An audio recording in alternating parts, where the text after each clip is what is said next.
guys, hi, how's it going? How you doing today? Hopefully today finds you well. Today I am doing another repurchase or not. This is a video that I have watched many YouTubers do. Most importantly, I watched Emily from Emily's Makeup Bag do it so many times that I was like, this is a super smart idea. I'm gonna jump on this bandwagon and do this too, because I have a ton of palettes. I have something like 200 palettes in my collection. I have reviewed and used almost every single one of those. Yes, I have a drawer shame. Yes, that video will be coming.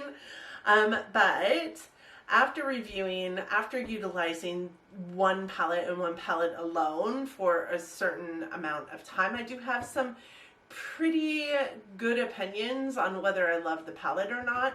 Most of the time, if I don't love a palette, it does go into my declutter, but sometimes I kind of like it, but kind of don't, and therefore it just sticks around. Or I don't like it and I just haven't gotten the guts up to declutter it yet. So that is the kind of video that we're doing today. I did pull 10 randomized palettes out of my collection, and I think it's kind of comical because some of these palettes really have the same kind of like color story to them, and they were randomized completely. So it is quite weird how, you know, the universe works in that way sometimes. But I hope that that's something that you're interested in watching today. And if it is, please keep on watching. For those of you new here, hi, my name is Donna. I'm a lover of all things high and colorful beauty and self-care. I also work in the beauty industry as a field leader for Ulta Beauty. I do get a lot of education in my position. I like to bring you that education here, but ultimately I'm just out here talking about makeup because I like to talk about makeup. And palettes, honestly, are some of my favorite things to talk about. So let's just jump in and talk about some palettes, shall we? Okie doke. So I did randomize 10 palettes to pull into this to talk with you guys about today. And when we walk through these, I'm going to tell you my thoughts and feelings on them, and then I'm going to tell you if I had lost everything in my collection and I wanted to repurchase palettes, would these palettes be on my list of palettes to repurchase again or no? And I'm going to start with an easy peasy one. I do have several videos out there on this palette. This is the Natasha Denona Mini Xenon palette, and this is a stark yes for me. I would absolutely repurchase this. First and foremost, it's not that big of a price point. I think it's a $29 palette. There are 5 shades in it. It is the perfect smoky eye eyeshadow palette because it's got 4 mattes, 1 shimmer, and it all just works in tandem. However, what I would say is you're not going to get that many variant looks out of this eyeshadow palette, very obviously, right? But I do have an eyeshadow tutorial that I did making a halo eye using this palette, and I also have a review that I did on this palette with another one in tandem. I love this palette. I would suggest this palette, and I know that there is a Natasha Denona Midi Xenon palette coming out, and I look at it and kind of side-eye it. I don't know that I need it, but I am a Natasha Denona hoarder, collector, whatever you want to call it, and I don't think that I'll be able to bypass that palette.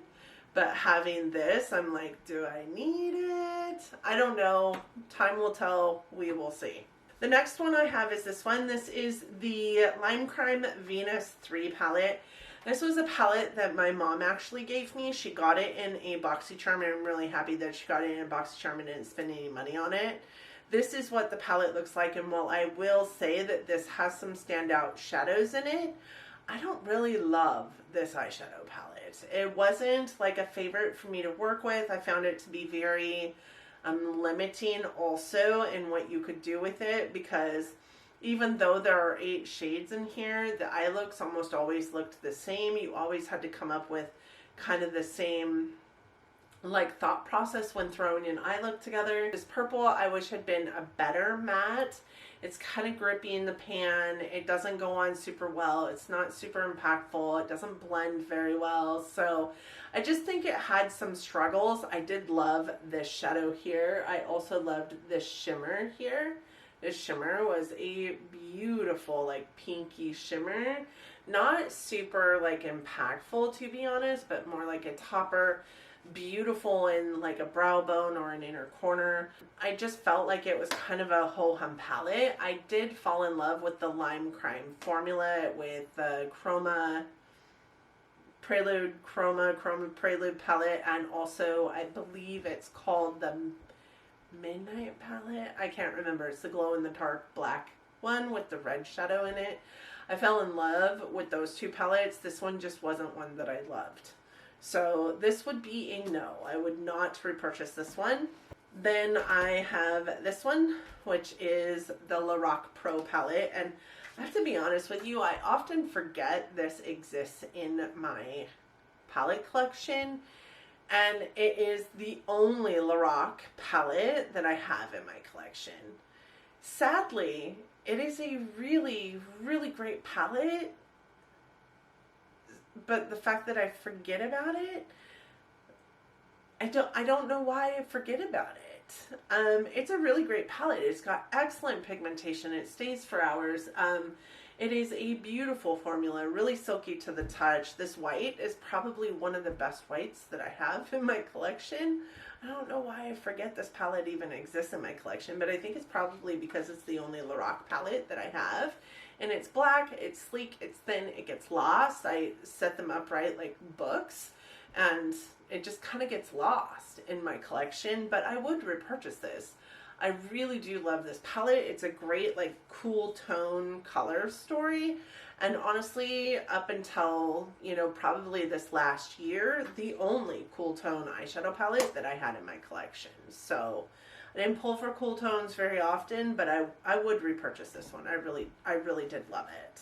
The next one I have is this, and I'm sure that you guys know if you watched my review on it, which wasn't very long ago, and I will have my palette roulette playlist up in the cards for you because I have reviewed every single one of these palettes. But this one was a fairly recent review on my channel, and it is the Melt Millennial Pinks. I think it's comical that it pulled this one in because I just reviewed it, but this is horrible.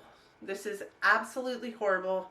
I got it on sale. It was half off, and then I had a discount. After that, I'm really happy that I only paid about 24 bucks for it versus I think it's the 54 that it cost. I would have been absolutely irate with my stupid purchasing decisions if I had paid full price for this.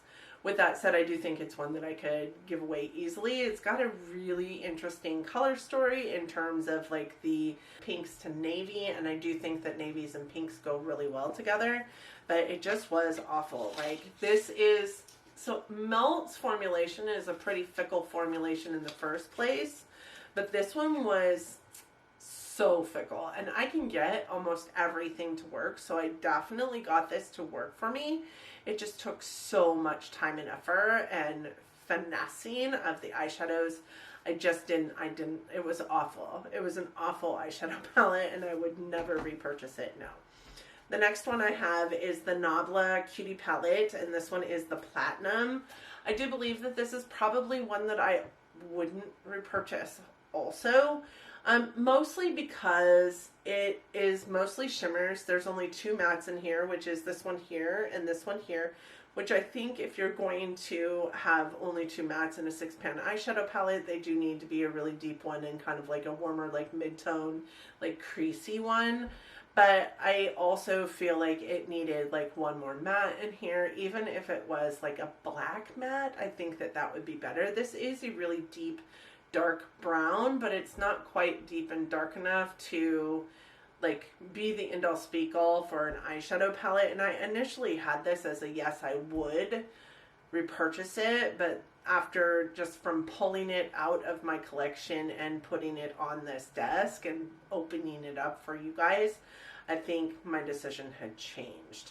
I also don't 100% love the shimmer formula of these. Like, they fall out all over the place. It's a beautiful formula, and it's a beautiful eyeshadow palette, and I will keep it around in my collection because, I mean, this silver here specifically is like silver on crack. It's super soft and shiny, but it's like cyborg.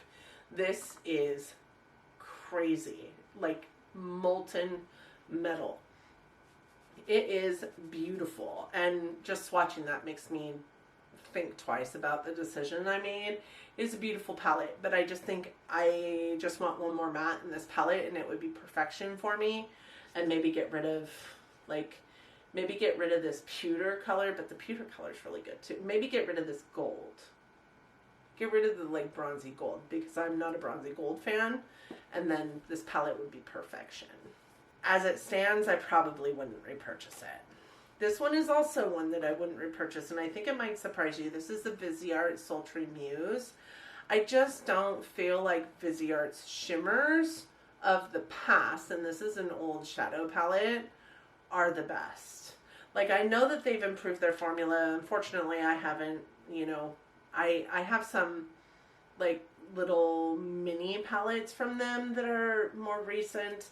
These are very soft and they are really pretty, but I think when you think of, like, the silver that I just pulled from Knobla, and then you look at these ones, they're just such a subtle shimmer formula, and this is a palette full of shimmers. So number one, it's not my favorite shimmer formula. Number two, there's not a matte in this palette, and when I purchased it, I did know that. But on top of that, I just don't like this formula that they have for shimmers. I have heard they've improved them, so I'm gonna just say that I would be willing to retry them, but I just haven't purchased another one since purchasing these ones. I do have some that I got in, like, BoxyCharms and FabFitFun and whatnot, and those are decent, but they're still not my favorite shimmers. So no, I would not repurchase that palette. And then we have Colourpop Baroque. I only have 3 Colourpop eyeshadow palettes in my collection, and this is one of them. And I absolutely would repurchase this palette. I loved this palette, and what I love specifically about this palette is, like, this. It's kind of like this monotone eyeshadow palette that creates beautiful sultry smoky eyes, but it's kind of slatey blue versus gray black, and it has this, like, crazy unexpected duochrome up here, which kind of leans into the pink chrome, and it's just stunning. It's a beautiful eyeshadow palette. I'm super happy to have it in my collection, and I don't regret purchasing it. And this was a palette that I picked up because my friend Anna kept talking about the Colourpop. This Colourpop collection, I think, had 3 different palettes with it. This is the only one that I wanted, so that's the one I picked up, and I couldn't be happier that I have it. There's a lot of small palettes in this pull as well, which I thought was quite different. This is a Winky Lux palette. This is the Winky Lux Kitten palette, and this is my first experience with Winky Lux, and this is also one of the very first palettes that I got from BoxyCharms. So this sucker is an old palette in my collection, but I would absolutely repurchase this palette 100 times over. Sorry, I changed the battery. If lighting or anything has changed, that is why. There are several different reviews of this palette on YouTube from way back when, and mine is included in that. I love this palette, but almost everybody on the planet hates this palette. So I don't know why. I think it's a beautiful palette. It's got great pigmentation, even this, like, gold that I absolutely hate the shade of because I'm not a gold person. Look at how beautiful metallic that is. And this one here is a really light tone pink that I love using in, like, my inner quarter and my brow bone because it's just so impactful. It's so beautiful. I just can't for the life of me fathom why people don't like this palette. I think that there's a great amount of fallout with this palette, and that might be why, but there's also a ton of fallout with an ABH palette, so, and people love ABH. So I don't really understand it. I have had duds from Winky Lux, to be honest. I had one last year that I reviewed and that I absolutely hated and that I decluttered right away. As a matter of fact, I was looking for it the other day and I'm like, I must have decluttered it. I dang sure did. It was not a great palette, and it was of the same kind of, like, thought process as the Colourpop Baroque. So it had this, like, deep dark, like moody blue, like tones to it. I can't remember what it was called. I did get rid of that one. I did not like that one. The formula was totally different from this one, but I do have also the Mermaid Kitten palette, and while it's not my favorite, I do like it, and I have kept it in my collection as well. The next one is this one, and I think that it's weird that this one got pulled as well, because this isn't one that I just reviewed, but this is one that I just talked about in my favorite fall color story palettes. This is a favorite fall color story palette for me, but I think I did not have such a fantastic time with this palette. This isn't the Tarte formula that I know and love, and I think that maybe it's because the Tarte formula that I know and love is very subdued and not these rich jewel tone colors, and I am not sure that Tarte 100% knows how to do rich jewel tone colors very well. If I'm honest, they're more in like this realm up here than they are in this realm down here for the most part. I didn't love this palette. Everybody else on the planet did. Another anomaly situation, much like the Winky Lux Kitten palette, only flipped. I didn't like this palette, and I know that they just came out with a new one for this fall, and I won't be purchasing that palette because of my experience with this one. Then the last one that I had pulled was the Violet Voss Holy Grail palette.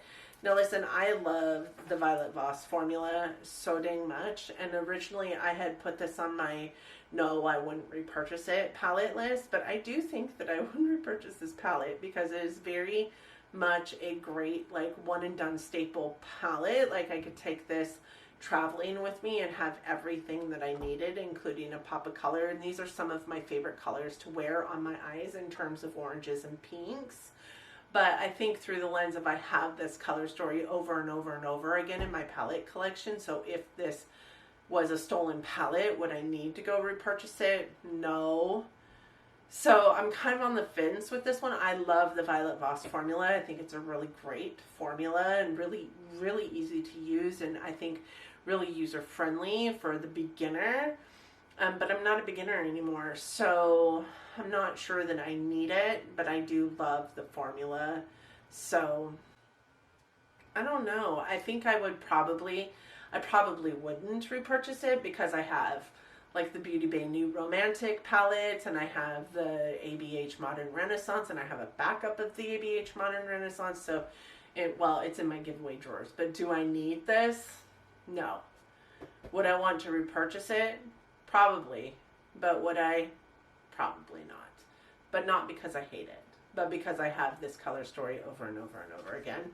Now, if all of my palettes left me, would this be this color story that I picked up? Probably not. And that's the other thing that drives me to believe that this wouldn't be a palette that I purchased all over again if I'm given the choice. So of the 10 palettes that I brought in, I only have 4 that I would repurchase. The Lorac, the Colourpop Baroque, the Winky Lux Kitten, and the Natasha Denona Mini Xenon palette. The rest of them, and some of them are really dang expensive palettes, the rest of them I wouldn't purchase again. So I would be interested to hear your thoughts. Please let me know down in the comment section. I love to have a conversation with you guys down there. Thank you guys so much for joining me today. I hope that you and yours are well, that you are all safe and healthy and getting along as best you can in this crazy fall time weather, even though in some parts of the world and even where I just moved from, it's still super hot and summery, and I'm mourning the sunshine being over here. Yeah, I hope you guys are having an awesome time, and thank you again for joining me today. I hope that you are all loving each other, but loving each other from afar. And until next time, bye friends.